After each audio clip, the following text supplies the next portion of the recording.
Blessed be everyone. Welcome to another Mystery Witch School YouTube Live. Welcome to you all. Welcome to those of you who are watching the replay, and welcome to those of you who are new, and welcome to those of you who have been with me for whenever, for a long time, or even if it's just for a short time. Today we're talking about New Year's resolutions, essentially, but how you can use witchcraft to help you with your New Year's resolutions, because it's coming up. We're the end of 2024. We're moving into 2025, and we want to be on track with what it is that we're aiming for in our lives, so that we don't get distracted by all of the shenanigans that are going on outside of ourselves in the world around us. Hi, Maura. How are you? So, for those of you who are watching the replay, welcome to the replay. It's probably most of you. And if you have any comments, throw them in the comments field. If you're new to the channel, welcome to the channel. What we do here is we talk about, and I also do some spells and various different things on magic, witchcraft, tarot, and shadow work. I do a live once a week, and a pre-recorded video once a week as well. So there's usually 2 videos that come out on this channel every week, as well as some shorts too, although I'm not a big shorts fan myself. I don't really watch shorts much. I'm more of a long form type of person. And any questions you have, or any videos you'd like to see me do, let me know in the comments field what you'd like me to do.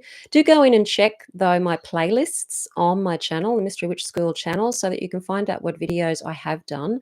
I've organized them into playlists, so it should be pretty easy for you to find things on these topics like Wicca and witchcraft, shadow work, magic, spell casting, and other sorts of conversations about Wicca and witchcraft as well. So if you're new to the craft, then also go to my website, mysterywitchschool.com, because I have a freebies tab on that website, and you can download some freebies. Because we're talking about intentions today and New Year's resolutions and spell casting, I just want to let you know that I have a spellcaster checklist. It's actually an updated version now. I updated it back in June, so that it's got more information to help you with your spell casting. So if you just want to have a quick browse at the important aspects of spell casting, and to give you a bit of a checklist as to, okay, how can I approach spell casting that will make it more effective, do download that free PDF. And I'm just going to find it here. There's a link in the description field below this video, and I will also pop it in the chat as well. There's super thanks there if you want to support the channel. I've got PayPal me if you want to support the channel, as well as super thanks if super chat if you're on the live and you want to support the channel. Okay, so we've got some people coming in now. Hi, Kimberly, blessed be, celebrating an early birthday. Okay, happy birthday. Awesome. So most of us have intentions for 2025, or things you'd like to achieve, things you'd like to maybe progress if you've got long-term goals, and 2025 is just a progression on that. And we can use magic to help us along with our intentions, with our New Year's resolutions. You could have a look at all of the things you want to achieve in 2025. The resolutions, such as, I'm really going to get stuck into my witchcraft practice this year. I'm going to do a daily practice every day. I'm going to turn up for myself every day. And, this year, I think I'm going to learn more about magic. Or this year, I think I might do shadow work. Or this year, I might do astrology, or something like that. If you've got any of these 10 intentions of things you'd like to accomplish in 2025, do write them down. Write a whole list of them down if you've got more than just a couple. And spend some time with it. Spend some time before New Year to contemplate what it is that you're wanting to achieve in 2025. Because with witchcraft, you can enhance this intention setting by aligning your energy, aligning your focus and your subconscious mind and your action to actually achieve these things. Most people, when they do New Year intentions, are all very motivated, come the 2nd of January, usually it happens the 2nd of January, and they may be really, really dedicated for a week. And then a week after New Year, it all falls apart. So use your magic to help you stay on track, to stay connected to the things that you do want to have. Now, your intentions are important because they give you clarity of purpose. They give you something to aim for in life. They give you something to strive towards in life. If we didn't really have any intentions or any desire, it'd make life incredibly dull. And while there are some traditions of spirituality and mysticism in the world that focus away from desire, when it comes to more of a Western esoteric approach, we believe that we're here to create and that desire is a part of that creation process. It doesn't mean that we should get attached necessarily to those desires, but there's nothing wrong with them. It's nothing unspiritual about having a desire to do something or to have something. It's part of being here and creating here life on earth. And magic has always been a path of creating here on earth and manifesting the experiences and the things we want to manifest so that we can experience life here on planet earth. So whilst there is a mystical side to the craft and to the way that we do connect with nature and to spirit, there's also that practical element of here we are on planet earth. Let's enjoy ourselves. Let's make life joyful. We don't have to be striving through hardship and denial of material things and experiences in order to get to some spiritual place after death. It's not that kind of philosophy. It's much more practical, I guess, and enjoying life. We're more life affirmative in magic than, say, other traditions are. Some can be very deny life. So having desire and having that intention is something that helps drive you, and it's something that helps you channel your creativity and your expression through. So be clear about it. Get clear about what you want to manifest in 2025. Spend time with it, think about it. And as you're thinking about your intentions and what it is that you're wanting, imagining what it would be like to have it. What would you be doing if you had what it is you want to have, or you're doing the things you want to do, or you're being the person you want to be? What are you doing differently in 2025? How is that changing things for you when you go into the end result and imagine that you're living life from that place of your intention? And what are you doing? How are you being? Because this aligns your energy with your subconscious mind and will start creating behaviors, opportunities, thoughts, impulses that's going to help lead you to that goal and the success of that goal. And it helps connect you to your spiritual practice as well, because you're bringing your practice into the real world, the practical world. Magic is very much a spiritual practice for a lot of witches, really. It's one of the main practices that we do, and it's how we connect not just to ourselves and our intentions, it's also how we connect to spirit, it's how we connect to nature, it's how we connect to the elements, it's how we connect to the herbs and the energy of the plants and the energy of the crystals. We're connecting all of the time when we're doing magic. It's a very connective activity. So setting intentions for New Year is a way of bringing more attention to your practice as well, and practicing your craft. And if one of your intentions is to practice the craft more frequently, if not daily in some way, shape, or form, then on New Year's Day, doing a ritual for your intentions is a great way to start your New Year's resolutions. We've got a new moon coming up just before New Year. So we're entering in 2025 with a new moon. So it's a great time to be able to expand and create what you want to create.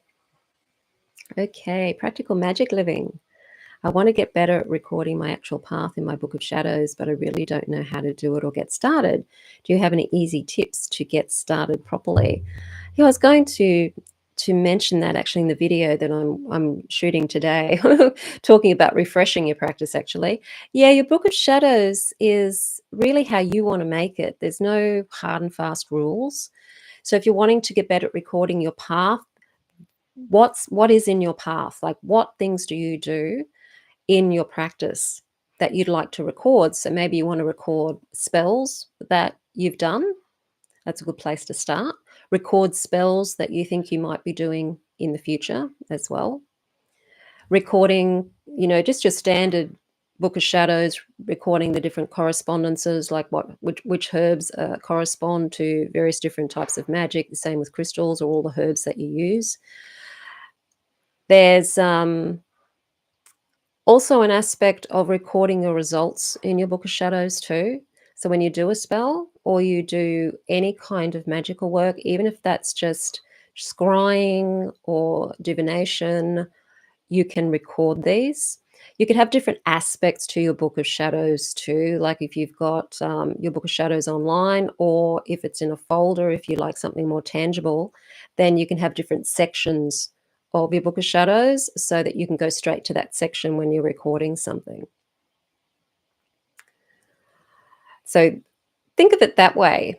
When I first started, and I've done a couple of videos on my channel on book of shadows, so have a look for those on my channel. But when I first started, I just started with a little book, and then I had to add other books. So I've got a few different books of shadows that have various different rituals in them and various different spells and things in them as well. But when I started to get more organized, I guess, with it, I actually put together a manila folder and just had sections for spells, sections for rituals, a section for other types of magic.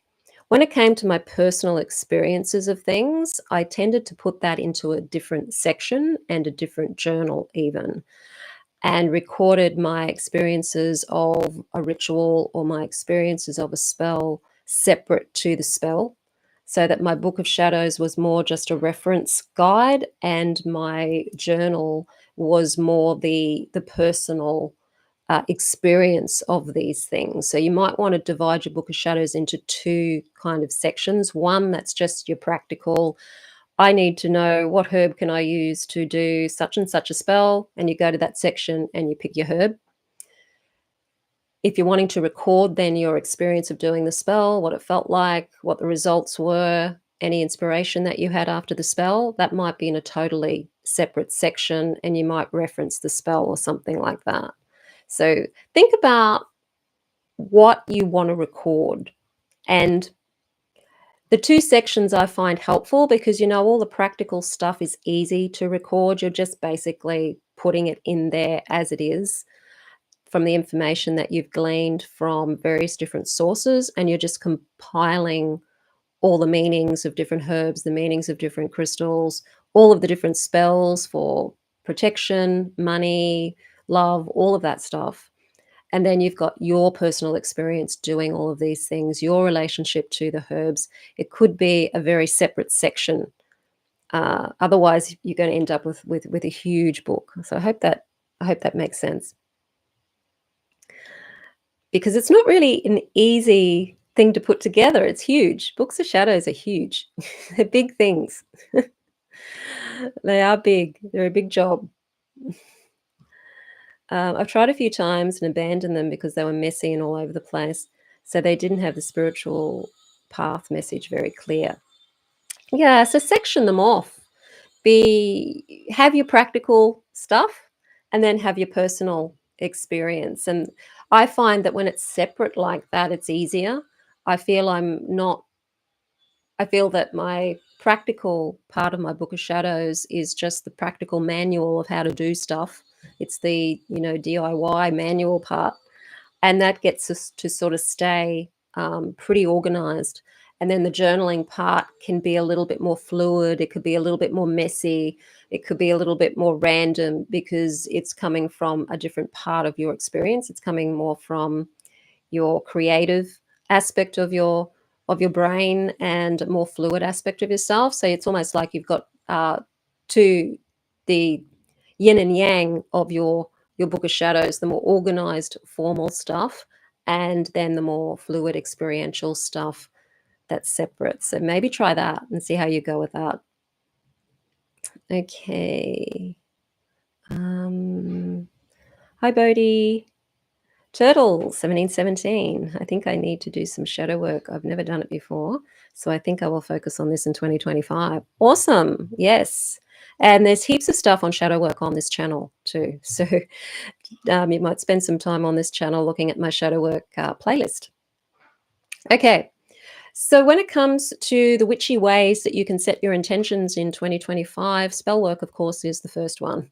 You could just try simple candle spells, working with your herbs, working with crystals, sigil spells, any type of spell that strikes your fancy, whatever type of magic you're into that you enjoy. Certainly use that to help you with your intentions. You can plan to do some spells as the moon is waxing after, I think it's the 30th of December or the 31st. I can't remember what day exactly the new moon is.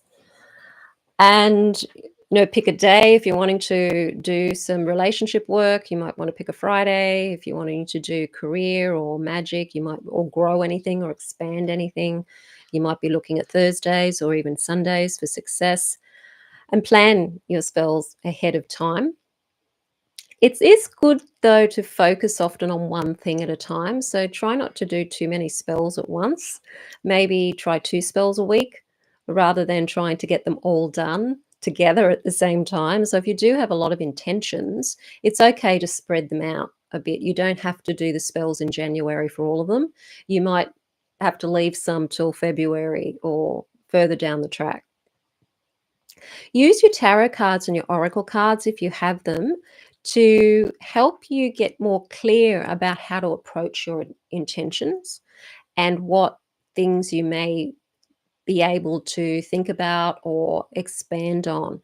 The tarot and oracle cards are great at stimulating your creativity and stimulating your thoughts and thinking process, and they can guide you to get more clarity about what it is that you want and why you actually want it, which is important for magic. You need to know your why, because your why is going to really determine the success of your magic. You've got to be really wanting what it is that you want. It's got to be something that you do desire rather than something you really don't want. When we're doing magic for the experience we want to have. So that's usually an emotional experience that we're wanting. So even if it's for a car, there's going to be an emotional reason for wanting that car, even if that's just for convenience. Oh, good, I can get in and I can get around. In a car, it is going to create more of a sense of feeling free. It's going to give you a sense of being able to have more control over your life and your time and things like that. So everything has an emotional outcome in magic, and it's the emotional outcome that we really want to focus on in magic.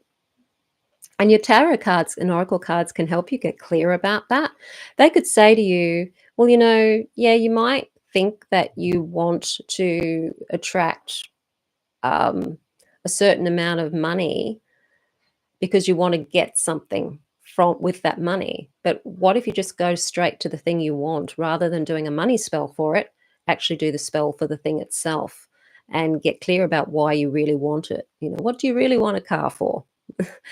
And get clear about that. And the cards can help you with that. They can also show you if you're going off track too, and how practical your desires and goals are. Like, what's the probability that your outcome is going to manifest the way you want it to manifest in the time frame you want to manifest it. Thank you, Not Queen. Thank you so much for the super chat. December 30th. Awesome. Yeah, I knew it was around December 30th, because I'm in Australia, so often it's the day before, the next day for us date-wise, and then in the US it's the other, so I get confused over Australia and US. Okay, so yes, use them. Use those tarot cards, use those oracle cards. use your pendulum. You can use whatever divination tools you use to help you get clear about your intentions. And tarot cards and oracle cards and any divination is good if you've got a long-term goal and you're trying to plan, okay, what's the next step? What's the next step? The cards can help you organize your steps so that when you do your big spell, you can do a big spell for the overall goal and the big goal and the end result, but then you can do smaller spells to get you to the next step if it's a really big goal that you have, and you know there's going to be lots of different steps. Then you can do spells for each of those steps, and the cards can help you get clear about what's the next step. What's the next step that I need to think about? What do I need to focus on? What's the next best spell for me to do to get over to the other side? Because you might want to buy a house, and there might be a lot of process that has to happen before you can buy that house. You know, you've got to have the income to buy the house. You've got to have that be able to actually find the house. You've got to know what type of house you want. You've got to probably do a lot of different things. So you can do magic for each step of the way. And your lunar phases. So we've got the waxing moon coming up in the new year. So you could amplify your intentions by working with that new moon energy. And your tools, you know, your crystals, your herbs, the other correspondences that you use in your rituals can all come out as well for your intentions. So have a think about what herbs you're wanting to use, what if you're using crystals or gemstones, which of those do you want to use, and plan all of this out before New Year so that you're ready to go. You're ready to go at New Year. And be specific. Get clear about what your intention is, really specific. And you don't want a vague intention. You want to be clear about it so that you can visualize that intention. You can be in that end result and experience what it feels like to have that end result before you get it in the material world. So the clarity helps you with that. If you're a bit vague about what you want as your outcome, or if you're saying, well, you know, I just want a house. I just want a house. Well, what type of house do you want? Where do you want the house? How many bedrooms do you need? What size is the closet going to be? Do you like a bathtub? You know, what do you want? Because if you're going to do magic for it, you may as well go 100% all the way to what you want. You know, why only conjure up a house? You know, if you've got magic, you know, go for it.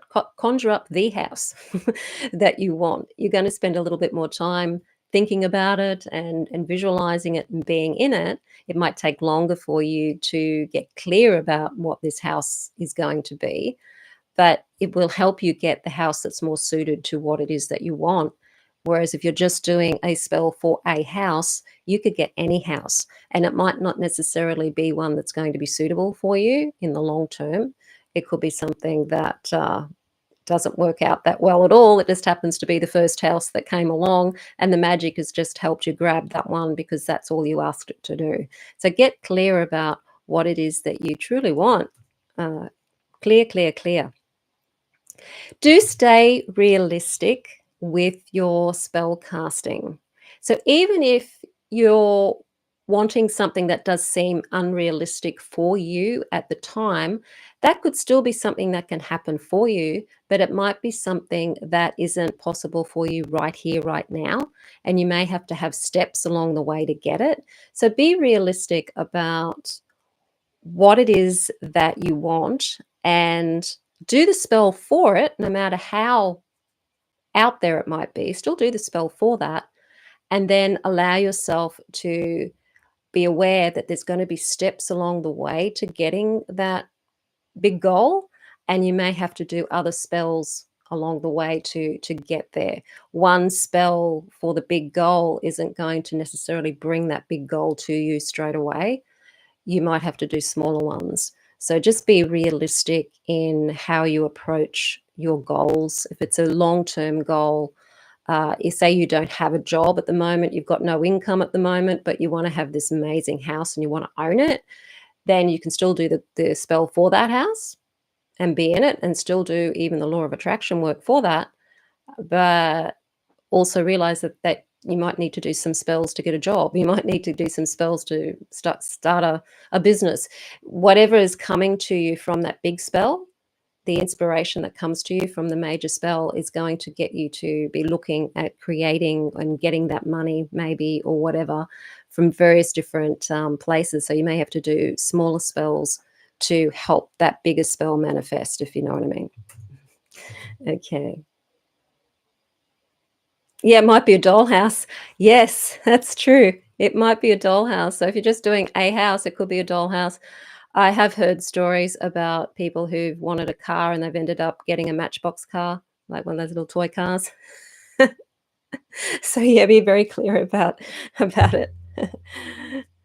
So would you leave it as a working spell on your altar the whole time, or only a separate smaller ones until they're manifested? You don't have to leave it as a spell on your altar, because depending on how big the spell is, it may be something that you might not achieve until, a year from now even. Do the spell. Whenever you're thinking about the goal, imagine yourself as already having achieved that big goal, but just do the smaller spells along the way. You don't have to keep the spell on your altar um, for the entire time, because you might want to use your altar for other things. You can use a spell box to put your spell in. So if it's a petition spell and you've written a petition for it, you could have a spell box where all of your spells that are more long-term type of spells, or that you're guessing might be more of a long-term spell, you put it in the spell box and cover the spell box, and the spell box is there keeping that spell for you, rather than having to keep it on your altar, because that can be very impractical doing that, because you might want to use your altar for other things. That's what I do. That's what I've found to be the easiest thing, is have a special spell box for those big goals and those big spells. Okay, create your ritual, of course, and things to avoid. So avoid the vagueness. We just spoke about that. I don't need to really talk about that again. Do be clear with your intention. Be consistent with your goals. So yes, goals can change and things can be added to your intentions. So if you find that you're thinking about your big goal, your big end result, always think of it as if you're already experiencing it. And you might find that you add to it as you go. Things might get more clear to you about the things that you want. That's okay to include that in your imagining, in your being in the wish fulfilled, even after you've done the spell. It's okay to build on that, because even if you've done a spell, every time you come back to thinking about the end result, which you will, being in that end result and imagining that you've already experienced it is continuing the spell. You don't have to physically go and do the spell every day for a year, unless you want to, unless you like, you're motivated to do that. That's great. But it's really about you being in the wish fulfilled and imagining that you really are already there, and acting as if you already are there every time you think of the spell. Now, the doubt and the resistance is going to possibly come up depending on what it is that you're wanting to achieve. That's something you do need to look at changing. If you've got the belief, there's no way this could happen for me, it could interfere with the result of your magic. And often that's because you'll sabotage yourself in some way. You won't go for the opportunities that come to you. You might not listen to your intuition when it tells you to go somewhere.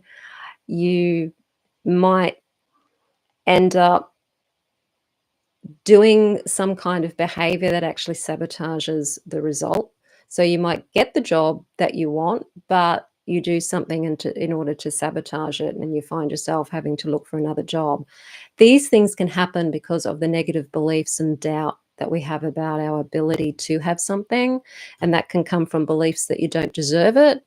People like you can't have it. You're not allowed to have it, or that there's something wrong with you having it. You know, if I have it, it means I'm greedy. If I have it, it means I'm a bad person. It it means, you know, if I have this, it means other people are going to go without. All of these beliefs can interfere with your magic. So shadow work is a constant. It's a constant thing. How do I feel about the end result of my spell? How do I feel about my ability to have that? And do whatever methods you can. If you're finding that there's a part of you that's saying, "Oh, I just feel deep down inside I'm not allowed to have that," or it's wrong to have that in some way, these are all just beliefs that we've picked up and assumptions we've picked up from our upbringing, from religion, from culture, from parents, caregivers, teachers, whatever. We've picked all of those things up from other people. Are they really your beliefs? Are they really your thoughts? Do you want them anymore? Are they helping you?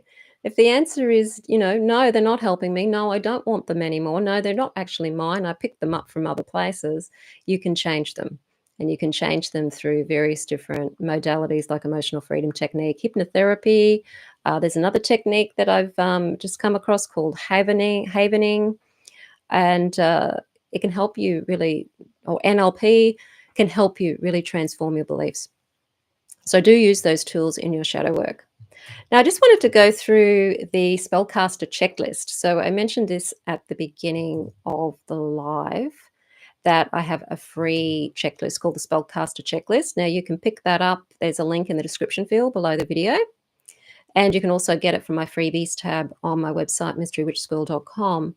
And what I've done with this spellcaster checklist is just go over the basics of spellcasting. So I go over in more detail about clarifying your intentions. So making sure that you're specific about what it is that you want.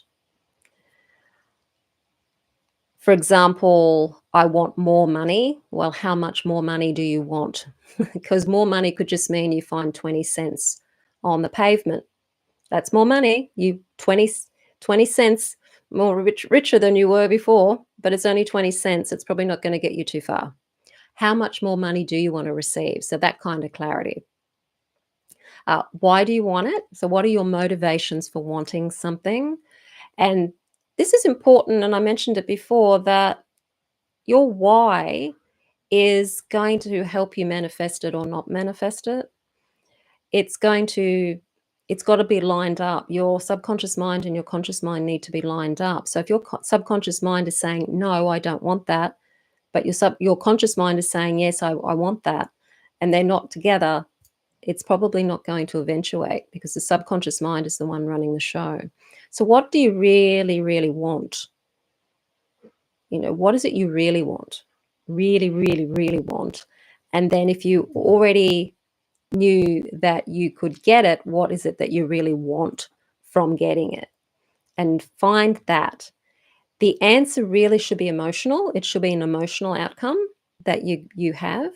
It could be relief, it could be freedom, it could be choices, it could be love, it could be safety, it could be joy, it could be all sorts of things. But what do you want to feel as the end result? Because that is our motivation for doing anything, is how we feel. And that's the energy of magic, is feeling and emotion. Our thoughts and our visualization give it form, but our feelings actually give it that energy. And the universe kind of mirrors that back at us. Okay. So yes, why do you want it? How realistic does it feel? So this isn't about your intellect jumping in and saying, how realistic is it? This is about how realistic does this feel? So on a feeling level. If it doesn't feel real, it's going to be hard to manifest it. It's got to feel like it's a possibility for you. You've got to be able to go into the end result, imagine yourself already experiencing the end result, and then feeling into, how real does this feel? And if it doesn't feel real at first, that's fine. Keep doing it. Keep going into it over and over and over again every day, because the more you go into your wish fulfilled, if it's something that's not feeling you're not feeling comfortable with yet. The more you go into it, the more it will become real. You're actually programming your subconscious mind to feel it as normal the more you go into it. So if you know that you want an outcome, you're feeling doubtful, you're feeling like this isn't possible for me. If you try going into the end result every day, you're kind of programming your subconscious mind to start accepting the possibility that it is something you can achieve. You can identify any obstacles. The inner obstacles are probably the best one to define. Like, what aspects of your personality might hold you back from achieving what it is that you want to achieve? Do you have a little bit of social anxiety? Do you doubt yourself? Because sometimes these things can get in the way of the success of your magic. Any outer obstacles that might be your way, you might want to consider those things as well. So you might want to do a road opener to start off with. So before you do any spell, do a road opener. You could do a road opener as your New Year spell. Open the road for this year so that my intentions this year can flow through more smoothly. And then we're talking about belief in your ability to have what you want, and I spoke about that before. Then we're talking about planning the spell. So what's the type of spell that you're going to do? What would you like to do? What type of spell or magic do you like working with? What category of spell might it be? Is it a success spell? Is it a love spell, prosperity spell, health spell? All of the different steps that might be involved, gathering your materials, timing and environment. So this is choosing the time. So if it's something you're wanting to bring to you and expand upon, that's your waxing moon. If it's something you're wanting to constrict or even close off or finish, then that would be a waning moon. And when you're executing the spell, prepare yourself beforehand, mentally, emotionally. Some people like to actually have a shower and cleanse themselves and the space before you do your spell. It is important to cleanse your space, even if that's just energetically cleansing your space.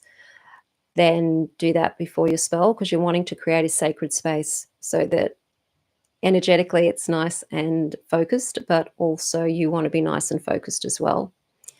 Perform your spell, and then when you finish the spell, you release it and it's done.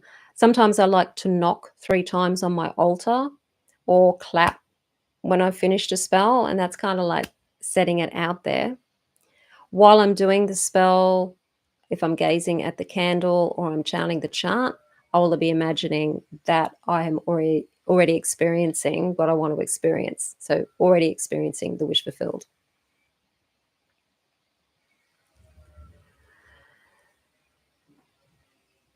So that's some of the things that are in the spellcaster checklist. I've also got the benefits of using it. So enhancing your clarity and focus, having more of a structured approach, overcoming the obstacles that might be in your way, and even gauging your progress too. How are you progressing? Getting more confident in your magic as well. And then I just give you all of the questions like, what do you want to manifest? What is the real reason for wanting this? How do you expect to feel once you have this? All of these prompts in the spellcaster checklist are there to prompt you and get you thinking about your goal, what it is that you want, and how you can get it. So it's just getting you to think and feel more into your desire. So that's the spellcaster checklist. Oh, it's Tarot Destroyer again. I'm sure you've changed your profile photo. You don't look anything like it did before. Okay. Yeah. Okay. Yeah, Tarot Destroyer is a spammer, a Christian spammer. And yeah, they come on occasionally. Okay. I really have 2 intentions for 2025, but they are different in feeling. Do you think that's too much to focus on? If there's only 2 intentions, and even if they're different in feeling, that's okay. That's okay. Maybe don't focus on them at the exact same time, like do one day and the other one a couple of days later when you're doing the actual spell work. But when it comes to pondering them, it's okay to do both. So still focus on. There's only two, so that's definitely manageable. Yeah, we all have a lot going on in our lives, and we have a lot going on in our lives. So it's it's normal to have a lot of different things going on anyway. So it's not unusual.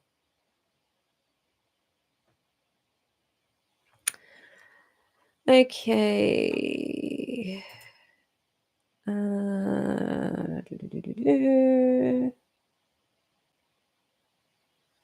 I'll just do that. Hang on. And okay.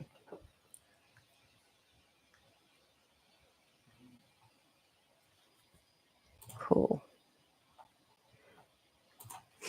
Okay, just organizing the chat there. I don't have any moderators. Okay, so that's pretty much it. I hope I've inspired you to think about your intentions for the year and what it is that you are wanting to achieve this year moving forward, and what the path means for you. What does your spiritual practice mean for you this year? What does your witchcraft practice mean for you moving into 2025? What do you want to do with it? Do you want to have it more as a part of your life moving forward in 2025, so that it's something that can give you the strength, that's something that gives you that sense of having support in your life moving forward, having a sense that that the things are more than what we're being told that they are, that the universe is a bigger place than what we've been led to believe it is, that we have more of an ability to be able to co-create our life than we've been told that we are, that we're not puppets on a string. There isn't some big daddy god in the sky somewhere that's got us all on strings and pulling the strings and telling us what we can and what we can't do. It's what is that? What